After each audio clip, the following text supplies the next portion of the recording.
घेत घासून बघतोय, घासून नाही कळालं त्याला केमिकल लावतोय आणि केमिकल लावून की संशय आला तर काय करतोय, इस्त्यात घालतोय जाळा. पण एकदा का परीक्षा झाली आणि कळालं की ही 100% सोनं आहे, मग त्याची जागा वरीच पायामध्ये कधीच नाही. काय सोनं पायात का नाही, त्याची जागा वरती आहे. पण अगोदर परीक्षा आहे, परीक्षेतच उतरावं लागतंय. तस गोपीचंद राजाला सांगितलं तुला नाथपंथाची दीक्षा दिली, तू नाथपंथामध्ये मिसळलेला आहे, पण बायकोच्या दारामध्ये जायचं. 1800 बायका, त्या प्रत्येकीच्या दारात जायचं आणि आदेश गाजवून शिंगीचा नाद करून भिक्षावाडा माई म्हणायचं. असं जालिंदरनाथांनी गोपीचंद राजाला सांगितलं. मग अवश्य म्हणून रूपनाथ संचार करी अंतपुरात, अलक्ष निरंजन मुखे वदत माई भिक्षा दे म्हणतसे. आणि मग गोपीचंद राजा अंतपुरामध्ये गेलेला आहे, नगरीमध्ये गेलेला आहे. नगरीमध्ये जाऊन आपल्या प्रत्येक बायकोच्या दारामध्ये जाऊन आदेश अलक्ष निरंजन गाजवू लागलेले आहेत आणि म्हणू लागले माई भिक्षावाडा. त्या पाहुणी त्या युवती महाशोकात दौडी घालती, एकाची कोल्हाळ झाला क्षिती नाद ब्रह्मांड आदळतसे. अगोदरच नवरा गोसाई होऊन चालला कायमचा. काय वाटलं असेल, अगोदरच दुःखाचा डोंगर कोसळलेला. भानगडच कळत नाही बघा. ह्या जगामध्ये, ह्या ब्रह्मांडामध्ये, ह्या विश्वामध्ये किती बी प्रश्न असू द्या, त्या सगळ्या प्रश्नाचं उत्तर पुराणात आहे. तुम्ही कधी पण विचारा, त्याचं उत्तर आहेच. पण बायको नवऱ्यासंग भांडण का करती, त्याचं उत्तर कोणत्याच पुराणात नाही, अजून तरी सापडलं नाही. या सगळ्या बायका अगोदर दुःखी झाल्या, ती पुराण अजून निघले आणि दुःखी झालेल्या असताना नवरा गोसाई होऊन चाललाय. राजा आहे राजा. अहो बापानं पोरगी देताना काय म्हणून विचार केला असेल, सार्वभौम राजा, किती धनसंपत्ती, किती ऐश्वर, त्याचं वर्णन आलेलं आहे. एवढा श्रीमंत राजा, त्याला पोरगी दिली आणि तीच राजा गोसाई होऊन गेला. विचार केला असेल का बरं? त्या आता एवढ्या 1800 राणेत ऐश्वर्यामध्ये राहत असताना नवरा गोसाई झाला, तपश्चर्याला वनात चालला. अगोदरच दुःख झालेलं, व्याकुळ झालेल्या, जमिनीवरती अंग टाकून आक्रोश करणाऱ्या त्या स्त्रिया, आणि तेवढ्यात नवरा भगवी कपडे घालून जुळी काकत अडकवून शिंगीचा नाद करत करत भिक्षावाडा माई, आई मला भिक्षावाड असं म्हणल्यावर काय वाटलं असं तिच्या बायकोच्या अंतःकरणाला.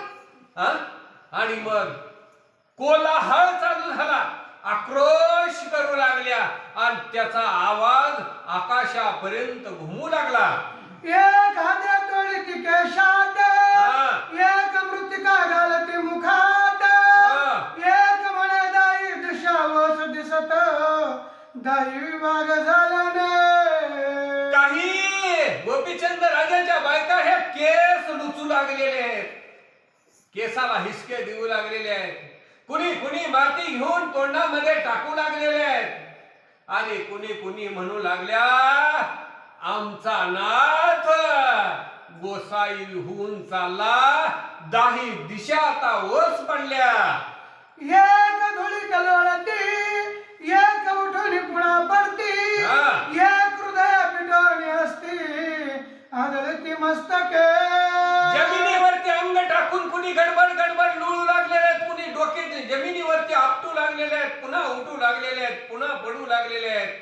असा आक्रोश गोपीचंद राजाच्या बायका करू लागल्या.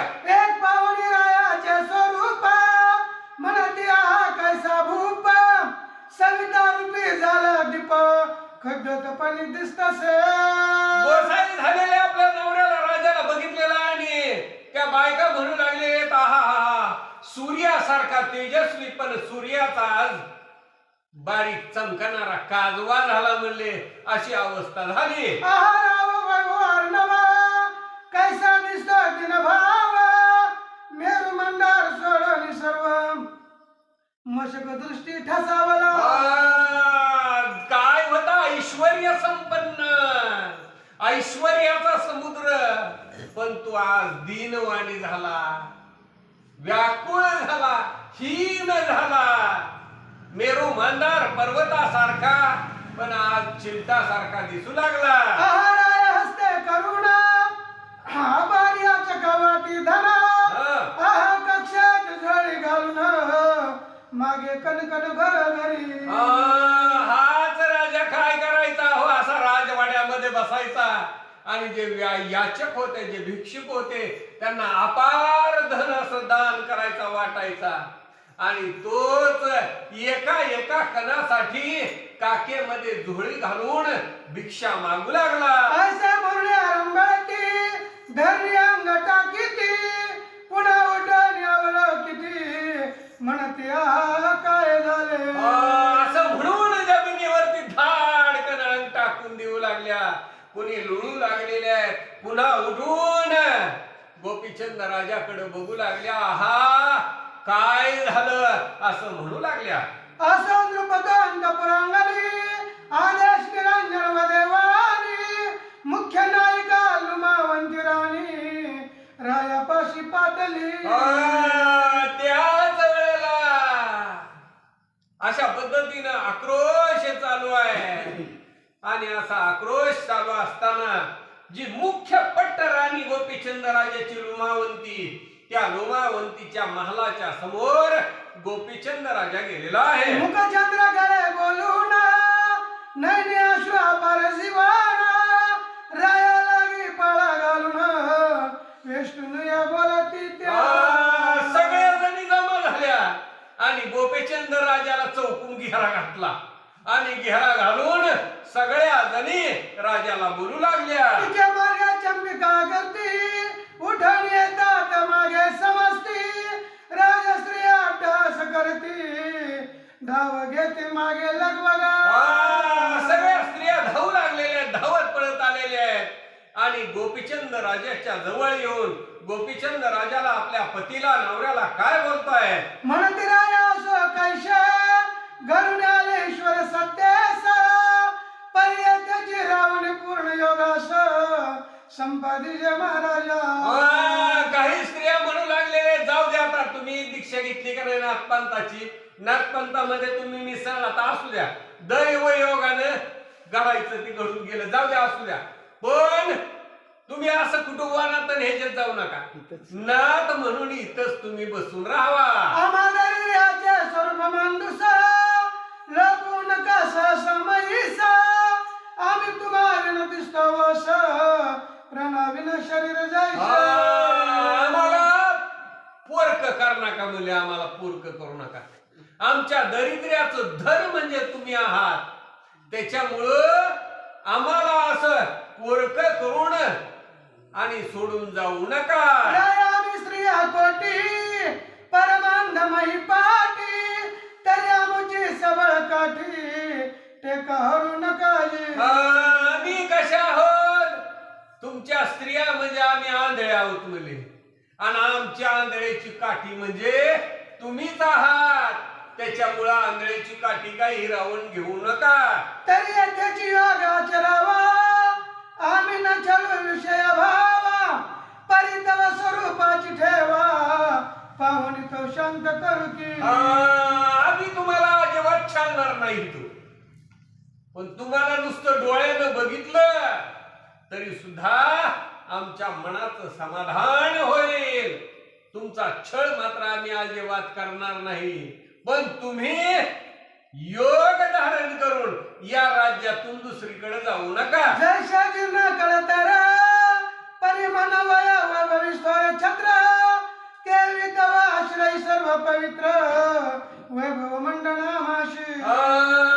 तुम्ही इथं नुसतं असले तरी सुद्धा आमच्यासाठी ते वैभव आहे, तेच आमच्यासाठी छत्र आहे आणि तेच आमच्यासाठी ऐश्वर्य आहे. तरी मानेल येथे पर्णकुटिका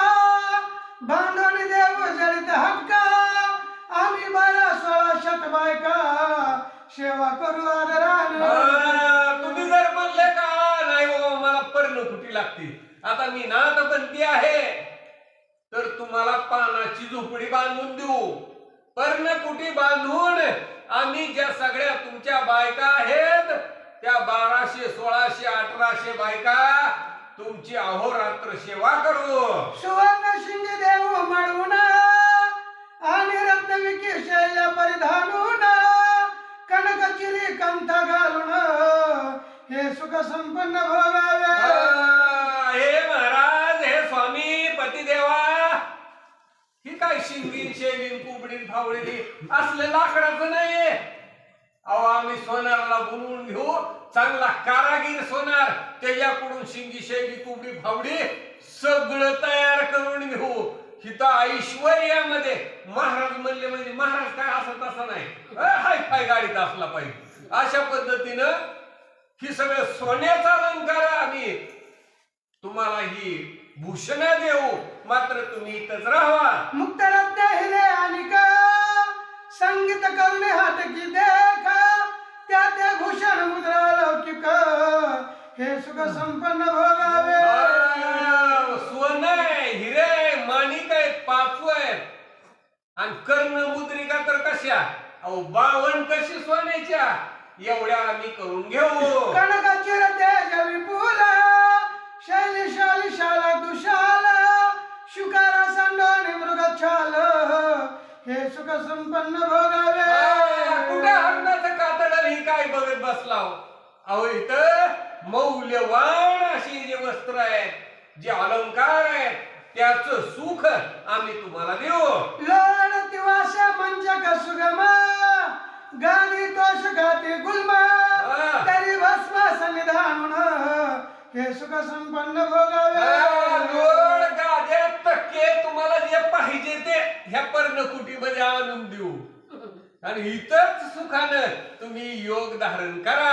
भिक्षा तुकडे सूक्ष्म कठीण त्याजोनी शेवी षडरसान्न घृत दुग्ध दधी पक्वान्न हे सुख संपन्न भोगावे. आता तुम्ही जर निघाले आणि निघून गेले तीर्थयात्रा करायला, तुमच्याजवळ काय पैसा अडका आहे का, काय काय काखेमध्ये झुळी आहे, जायचं कोरडं अन्न मागून घ्यायचं आणि तीच खायचं. ह्याच्यापेक्षा अहो षड्रस अन्न, पंचपक्वान्नाचं अन्न आम्ही दररोज तुम्हाला खाऊ घालू. एकट शेवी त्याची कानान दास दासी सेवक जन सेवा करिता षोडश उपचाराने हे सुख संपन्न भोगावे. वनामध्ये गेलं तर कोण दास दासी सेवक आहे का, काय काहीच नाही. अहो तुम्ही इथं वास्तव्य करा, इथंच राहावा, दास दासी तुमची सेवा करतील. चुवा चंदन अर्गदा सुवास मार्जन करू तव देहास तरी धिकारुणी तृणानास हे सुख संपन्न भोगावे. जे काही चंदनाची उटी आहे, मलयागिरी चंदन आणू आणि त्या चंदनाच्या उटीनं तुमच्या असणारी मालिश करू म्हणले तुम्हाला लावू. आणि तुम्ही वनामध्ये गेल्यानंतर काय करावं लागल, गवताचा अंथरून करावं लागल आणि त्याच्यावरती झोपावं लागेल. त्याच्यामुळं वनात जायचा विचार सोडून द्या. हत्ती घोडे शिबिका सदान टाकून कराल तीर्थाटन परिचालाल ते दुःख त्यजून हे सुख संपन्न तुम्हाला वाटायला देवाला जायचंय, तीर्थयात्रेला जायचंय, लगेच हत्तीवरती बसायचं, लगेच घोड्यावरती बसायचं, पालखीमध्ये बसायचं आणि तीर्थयात्रा करायची. आम्ही तुमच्या सेवेला तयार. आणि कुठं वनामध्ये जाता काट्या कुपाट्यातून चालून अशी तीर्थयात्रा होईल का? किती दुःख भोगावं लागल. त्याच्यामुळं तुम्ही काय इथून जायचा विचार करू नका. चौकाट संगीत रंगिता त्या सांगून विपिनी पळाला दुःखिता तरी त्या जोने रायेत हे सुख संपन्न भोगावे. इथं काय महाल आहे, इथं सगळं ऐश्वर आहे, इथं वैभव आहे, इथं धनसंपत्ती आहे. हे सगळं सोडून जर तुम्ही वनामध्ये गेले तर मग मात्र तिथं तुम्हाला दुःख भोगावं लागेल. मृगाक्षी खंजर पद्मनयनी पदचुरित कोमल पाणी तरी तृणांकुर शयन त्यजोनी हे सुख संपन्न भोगावे. वत्स्यासारखे डोळे असणारे अशा सुंदर बायका म्हणले आम्ही तुमची सेवा करताय आणि हे सोडून वनामध्ये कुठतरी गवतामध्ये फिरायचा विचार सोडून द्या. चंद्राने गजगामिनी बोलती संवाद रसाळवाणी तरी त्याचा त्याग करोनी हे सुख संपन्न भोगावे. हे महाराज गोपीचंद राजाला त्याच्या बायका म्हणतायत अहो इथं चंद्रासारखं मुख असणारे बायका आहेत, हत्तीसारख्या ढुलत चालणारे आहेत आणि बोलताना कशा बोलतात अतिशय मृदू. आणि हे मंजूर बोलणं ऐकायचं सोडून वनामध्ये जाऊन दुःख भोगण्याचा विचार मनातला सोडून द्या. अशा स्त्रिया संवादिती परिकोप चढला रायाचे चित्ती दुर्होलंडी म्हणून उक्ती धिकारित तयाते. असं म्हणू लागल्या पण राजा तिरस्कार करू लागलेला, धिक्कार करू लागलेला आहे. लांब व्हा असं म्हणू लागला. परी त्यामुळे वेष्टनी बोलता राया एकटे पडावे अरण्यात तुम्हा सगळे बात चित कोण करील महाराजा. त्यावेळेला त्या बायका म्हणू लागलेल्या तुम्ही आता वनामध्ये चाललेले आहात, वनामध्ये गेल्यानंतर तुमच्या जवळ कुणीच नाही, मग तुमच्या बरोबर संभाषण बोलणं भाषण कोण करेल. येरी म्हणे अरण्य पोटी शिंगी सारंग करील गोष्टी स्त्रिया म्हणते आसन दृष्टी वसन कैचे होते. तेव्हा गोपीचंद राजा म्हणू लागलेला आहे, सांगू लागलेला आहे वनामध्ये गेल्याच्या नंतर ही जी माझ्या नागपंथाची भूषण आहे ही शिंगी शैलीच माझ्या बरोबर गोष्टी करते. राम म्हणे माई आसन अंबरा सारखे असे ओढण स्त्रिया म्हणते शैनी कोण निजेल तुमच्या संगती. आणि मग हे आकाश आणि ही पृथ्वी म्हणजेच आसन वस्त्र आहे. त्यावेळेला त्या स्त्रिया म्हणू लागल्या की वनामध्ये तुमच्या बरोबर कोण असेल. येरी म्हणे अचल धुनी पेटवा गाईल पंचाग्नी ते सगळं शीत निवारणी होतील योग साधावे. तुम्हाला जर वनामध्ये गेल्याच्या नंतर थंड वाजायला लागली म्हणले गारवा सुटला तर कसं होईल. गोपीचंद राजा सांगू लागलेला आहे तिथं पंचाग्नी साधन करीन त्याच्यामुळं थंडीचा गारव्याचा विषय राहणार नाही. स्त्रिया म्हणते अलौकिक ते कोट्या परिचारिक लोक राजासनी पदार्थ कौतुक देत होते आणूनिया. त्या स्त्रिया म्हणू लागलेले तुम्ही वनामध्ये गेल्याच्या नंतर तिथं सेवक आहे का कोण, दास आहे का दासी आहे का, तुमची सेवा कोण करील. इथं राजमहालामध्ये तुम्ही नुसतं हे लागायचे पाहिजे म्हणल्याबरोबर धावत पळत जाऊन तुमच्या सेवेमध्ये हातामध्ये आणून देत होते. येरी म्हणे व्याघ्रांबर आसन विराजू वज्रा पर मग दाव घेते नारी नर कौतुक पदार्थ निर्वावया. आणि मग व्याघ्रांबर जे आहे ते व्याघ्रांबर परिधान करेन असं म्हणू लागले. मग मात्र पुढे स्त्रिया काय बोलतात ऐका. स्त्रिया म्हणते महाव्यक्त कोणती असते मायावंत माया बाप भगिनी सुत अरण्यात कैची हो. तेव्हा बायका म्हणू लागले तुम्ही जाऊ लागलेले आता तुम्ही नाथपंथाची दीक्षा घेतली, तुम्ही नाथ होऊन गोसाई होऊन चालले आणि चालले कुठं वनामध्ये तपश्चर्या कराय. तिथं काय आई आहे का बाप आहे का भाऊ आहे का बहीण आहे कोण आहे, नात्या गोत्याचं आपलं म्हणून तिथं कुणी आहे का असं विचारू लागल्या. येरी म्हणे विश्वरूप घर घर आई घर घर बाप इष्ट मित्र भगिनी गोत रूप शिष्य साधक निर्वती. गोपीचंद राजा सांगू लागलेला आम्हा योग्यांना आम्हा संन्याशाला आम्हा नाथांना घर घर बापन घर घर आई हे विश्वाची माझे घर अशी मती जायची थोर. असं म्हणले काय आम्हाला जिथं जाईल तिथं घरोघर आमची आई आणि बाबा आहे. स्त्रिया म्हणते षड्रसादी अन्य विपिन मिळतील कोठून येरी म्हणजे पडे सुगम षड्रसादी असती. त्या बायका म्हणू लागलेल्या तुम्ही आता पण पंचपक्वान्नाचं जेवण खाल्लेलं आहे म्हणली. आता वनामध्ये गेल्याच्या नंतर काय तिथं कुठली पंचपक्वान्न तिथं कशाच काय आहे. गोपीचंद राजा सांगू लागला वनामध्ये गेल्यानंतर जी फळं आहेत ती फळं म्हणजेच षड्रसान्न आहे. स्त्रिया म्हणती वेचावया साधना विपिनी मिळेल जी कोठून येरी म्हणे ब्रह्मरूपाने घेऊ देऊ व्यवहाराने. आणि मग त्या स्त्रिया म्हणू लागलेल्या आहेत वनामध्ये गेल्याच्या नंतर तिथं म्हणले पैसा अडका आहे का, काय धन संपत्ती आहे का. तेव्हा गोपीचंद राजा सांगू लागलेला आहे ब्रह्मरूप. त्या ब्रह्मरूपाचाच व्यवहार आमचा होईल. देणं आणि घेणं हे ब्रह्मरूपामध्ये असेल. स्त्रिया म्हणती फाटल्या कौपीन पुन्हा मिळेल ती कुठून येरी म्हणे इंद्रिय दमन विषय का सुटी घालू असे. स्त्रिया म्हणू लागलेल्या तुम्ही वनामध्ये गेले आता हिथून एक घातली म्हणले लंगूट आणि तीच लंगूट जर पुढे जीर्ण झाली फाटली तर विकत घ्यायला पैसे आहेत का, कुठून येणार. त्यावेळेला गोपीचंद राजा सांगू लागलेला आहे मी इंद्रियाचं दमन करीन आणि इंद्रियाचं दमन केल्याच्या नंतर वस्त्राचा विषय राहणार नाही. स्त्रिया म्हणती फाटल्या कंथा ते कठीण मिळेल जी समर्था येरी म्हणे योगाचरता दिव्य कंथा होईल गे. कंथा जर फाटली गेली तर कुठून मिळेल. त्यावेळेला गोपीचंद राजा बायकोला सांगू लागलेला आहे की मी योगाचरण करेन आणि योगाचरण केल्याच्या नंतर दिव्य अशी असणारी माझी कांती होईल.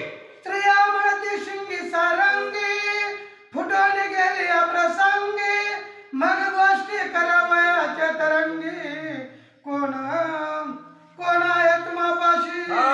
तेव्हा ते स्त्रिया म्हणू लागलेले आहेत तुम्ही म्हणता की वनामध्ये गेल्याच्या नंतर शिंगीन शैली माझ्या बरोबर बोलतेल्या पण समजा शिंगीन शैली फुटल्या मग कुणा बरोबर बोलत बसणार. म्हणे सगुण निर्गुण शिंगी सारंगी असती दोन आगम निगमाचे तंतू वरुण सुख संवाद करीन.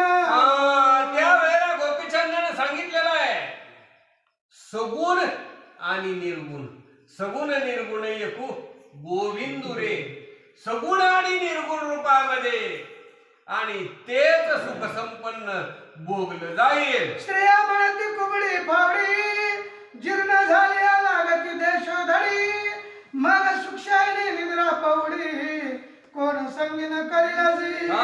तेव्हा स्त्रिया म्हणू लागल्या कुबडी आणि फावडी जर देशोधडी झाली तर मग तुमच्या संगतीला कोण असेल असं विचारू लागल्या. येरी म्हणे खेचरी भुचरी उभया आद्या विदा प्रकाश स्वरूप माया वाम दक्षिण घेवणी तन्मय डोळा लाविन निरंजनी. खेचरी भुचरी सव्य आणि अपसव्य उजवी बाजू डावी बाजू अशा न्यायानं मी खेचरी असणारी मुद्रा लावीन. स्त्रिया म्हणती शैल तुटून गेली पुन्हा नाल कोठून येरी म्हणे मोक्ष इतका समान शैल भूषण मिरविन गे. तेव्हा स्त्रिया म्हणू लागलेल्या शैल्या जर गेली तर मग ती शैल्या तुटल्यानंतर कुठून आणणार. गोपीचंद सांगू लागलेला आहे मोक्षाचा ठेवा प्राप्त करीन आणि तीच शैल्या असेल.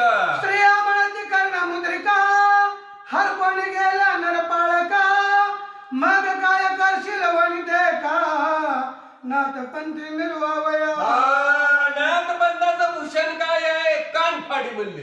कानामध्ये कर्णमुद्रिका आहे आणि त्या कर्णमुद्रिकाच गमावल्या तर मग वनामध्ये काय करा. येरी म्हणे खेचरी भूचरी लुप्त मुद्रिका कर्णद्वारी अलक्ष चाचरी अवतरी लेवविल्या गुरुनाथे. आणि मग गोपीचंद राजा सांगू लागलेल्या माझ्या गुरुनं खेचरी भूचरी अशा अलक्ष मुद्रिका मला परिधान केलेले आहे. असं बोलता उत्तर उत्तर म्हणे भिक्षा म्हणे माई भिक्षा द्याई सत्वर कवत्या धाविती धरावया कर कंठी मिठी घालावया.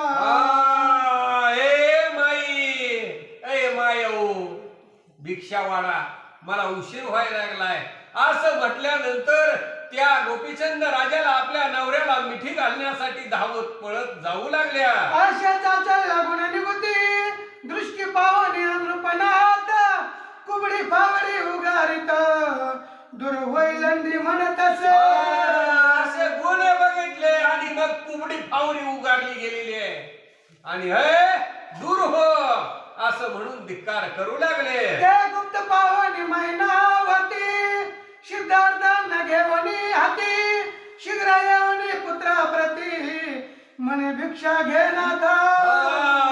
आता हे सगळं गुप्त रूपानं आड बाजूनं मैनावतीनं बघितलं आणि मग जे भिक्षेचं अन्न आहे ते अन्न हातामध्ये घेतलेलं आहे आणि आपल्या मुलाला गोपीचंदाला वाढण्यासाठी आली. मग भिक्षा घेवनी सोडी माते पदी अर्पी मवळी मग तेथे निघून ते वेळी ना तपाशी पातला.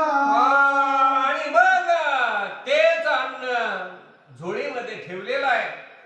आईच्या पायावरती डोकं ठेवलं आणि गोपीचंद राजा तिथून जालिंदरनाथांच्या जवळ आला. मग जो झाला स्त्रियात व्यवहार तो सगळं सांगितला वागुत्तर मैनावती आवड तत्पर ती व्रतांता.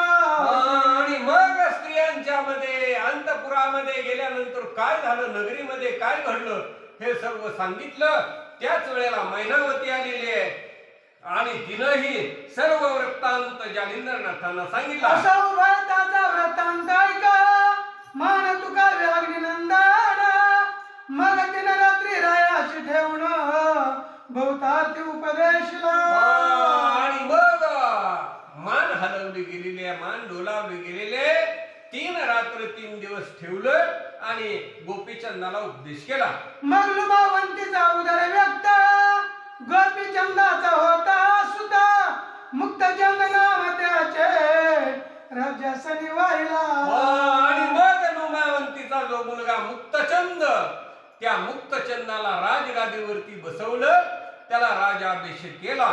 जालिंदर कवतुका राजपटी केला अभिषेक मंत्री प्रजा सेवक लोक त्या हाती वपिले. स्वतः जालिंदरनाथांनी त्या मुक्तचंदाला राज्याभिषेक केला, राजगादीवरती बसवलं आणि सगळे जे प्रधान सेवक होते त्याच्या पदरी ठेवले. राया गोपीचंदा सांगे वचन बारे पाहे बद्रिकाश्रम बद्री केदारा लागे नमुना तपा लागे तू वैसे का.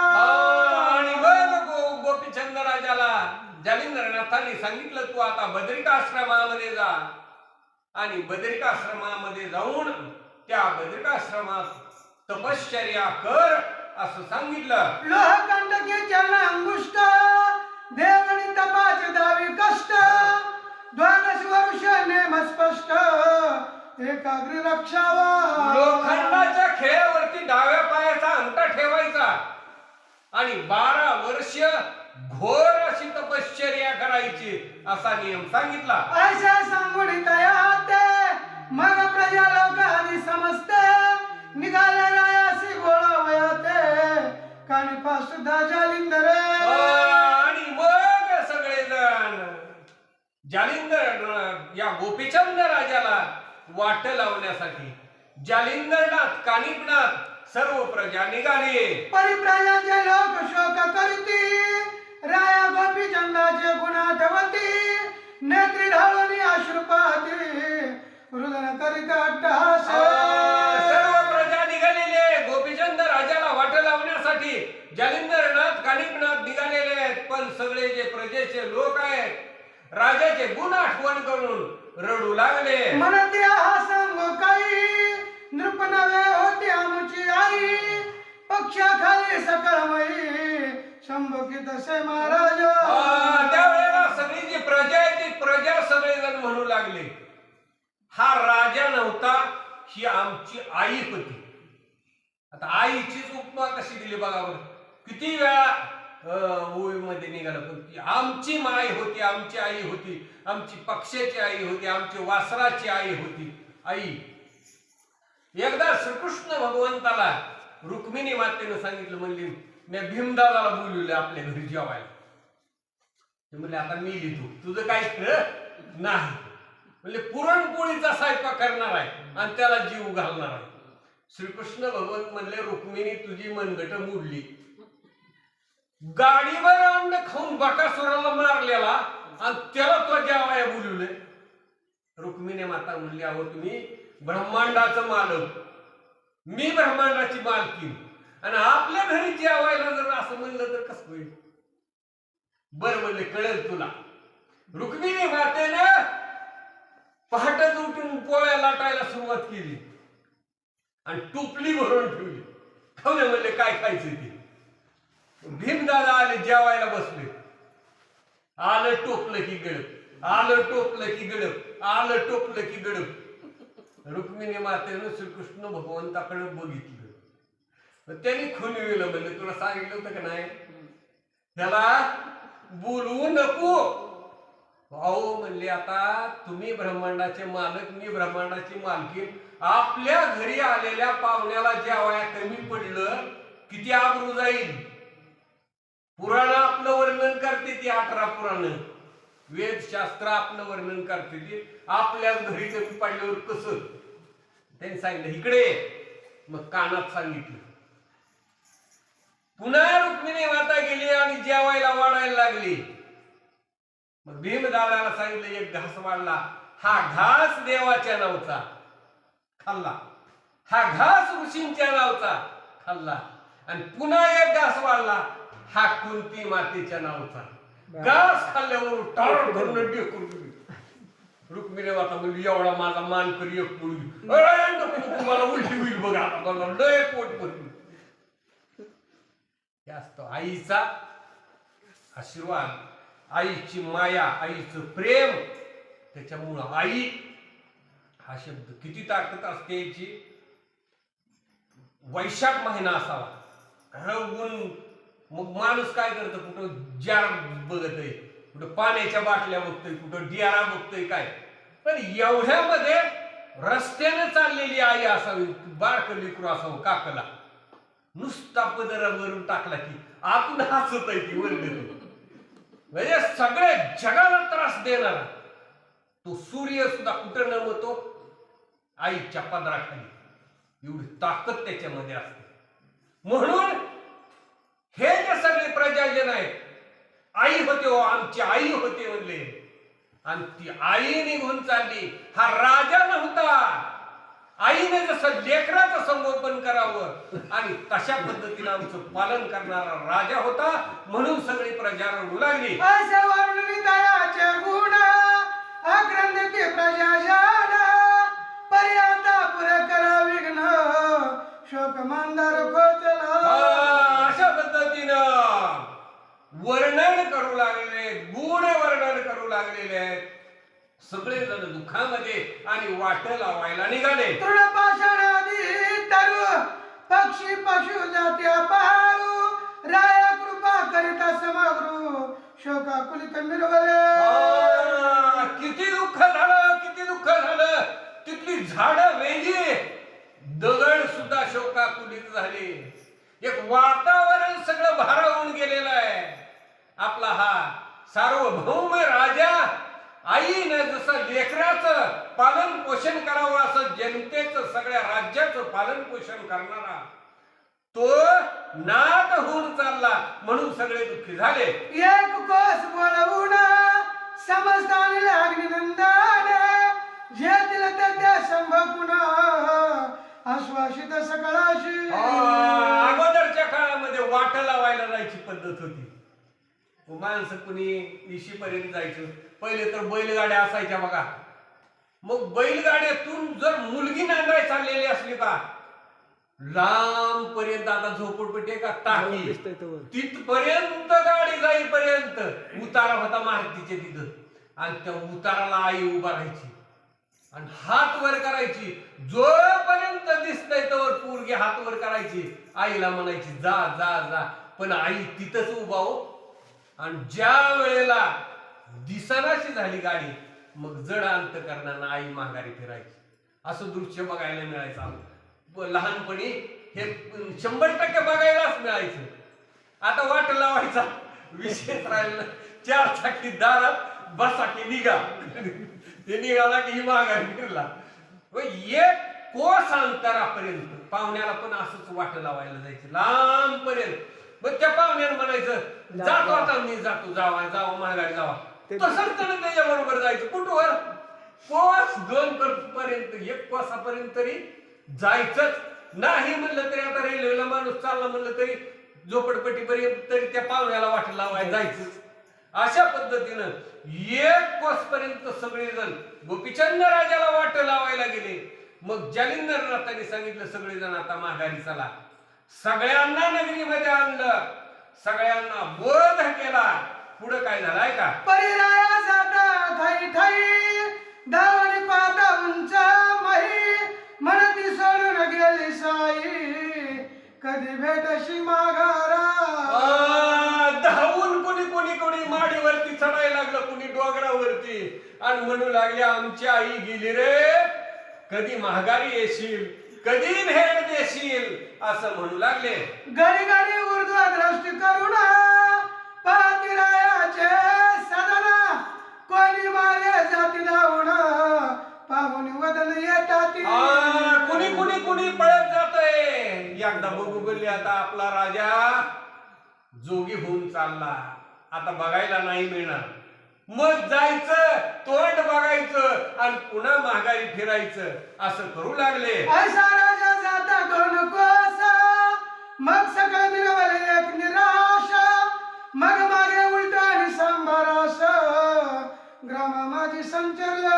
अशा पद्धतीने गोपीचंद राजा 2 कोस अंतरावरती गेल्याच्या नंतर मग मात्र सगळे निराश झाले आणि निराश होऊन माघारी परतू लागले. राज सदनी येऊन समजता सकळ बसले दिनवंत जैसे शरीर प्राण रहित एक सरा निर्वले. शरीरातला जीवच निघून गेला की काय असे निराश खिन्न होऊन सगळे जण नगरीमध्ये येऊन बसले. जालिंदर राजा सदनी मुक्त चंदा विरोध राजा सडी मंत्री आते पाचारुणी वस्त्रभूषण आणविली. आणि मग जालिंदरनाथाने मुक्त चंदाला राजा आसनावरती बसवलं गेलेलं आहे, वस्त्र अलंकार आणले गेले. माझ्या जयाचे महत्व पाहून त्या लागी भूषण देऊन प्रेम गौरव आणि प्रजाजन बोलविले स्वस्थान. आणि मग जे कुणी राजा आहे, प्रधान आहे, कुणी सेवक आहे, ज्याचा जसा मान आहे तशा पद्धतीने वस्त्र आणि अलंकार दिले, त्यांची बोलवण केली. या पर्यंत पुरी जाऊन सर्व स्त्रियाचे केले समाधान मैनावतीचे करीव पुन्हा समाधानी निर्वले. आणि मग नगरीमध्ये जाऊन जालिंदरनाथांनी सर्व स्त्रियांची समजूत घातली आणि मैनावतीला त्या स्त्रियांची समजूत घालायला लावली. मुक्त चंद व पुनितीचे करी म्हणे हा गोपीचंदची मारी हा शिलार्थ तयाचे परी मनोरथ पुरविला तुमचे. आणि मग मुक्तचंद त्यांच्या स्वाधीन केला आणि सांगितलं हा मुक्तचंद म्हणजेच गोपीचंद राजा आहे, तुमचं चांगल्या पद्धतीने संगोपन पालन पोषण राज्य कारभार हा मुक्तचंद करील. ऐशे करून समाधान राजासने पुन्हा येऊन मुक्तचंदाचे हस्ते करून याचे का धन वाटिले. आणि पुन्हा राजवाड्यामध्ये येऊन राजमहालामध्ये येऊन मुक्तचंदाच्या हातून पुष्कळसा दान धर्म केला. जालिंदर कानी पाकट का सहित षण्मास राहिले पटणात अर्थार्थी सकळ अर्थ निज दृष्टी पाहती. आणि मग मुक्तचंद हा लहान आहे, बाळ आहे, वय लहान आहे, त्याच्यामुळं जालिंदरनाथ आणि काळीनाथ 6 महिने तिथं वास्तव्य केलं आणि राज्यकारभार कसा चाललाय, काय कसं चाललंय हे सर्व पाहिलं. श्री जालंधराचा प्रताप सघन कोण करू पाहती विघ्न येरीकडे गोपीचंद रत्न भगिनी ग्रामात चालला. जिथं प्रताप सूर्य महान तेजस्वी जालिंदरनाथ आहे तिथं कुणाची स्वारी करण्याची तयारी आहे. कोण वाकड्या नजरेने त्या नगरीकडे पाहू शकेल? कारण प्रताप सूर्य जालिंदरनाथ तिथं आहे आणि इकडं गोपीचंद राजा चाललेला आहे. आणि गोपीचंद राजा जात असताना पुढं बहिणीची नगरी लागेल आणि त्या बहिणीच्या राज्यामध्ये चंपावतीच्या नगरीमध्ये अतिशय गोड सुंदर कथा उद्या आपल्याला ऐकायला मिळेल. एक कथा होईल पूर्व ते पुढील अध्याय का सर्व अवधान पात्री गणभाव कथा स्वीकार श्रोते हो. अतिशय सुंदर अशी कथा उद्याच्या अध्यायामध्ये होईल, पण भाव धरून श्रोत्यांनी ती कथा ऐका. नरहरी वंशी धुंडी सुद्धा मालू संताचा शरंगत ते रसनेस धरून येत अवधान पात्री मिळवावे.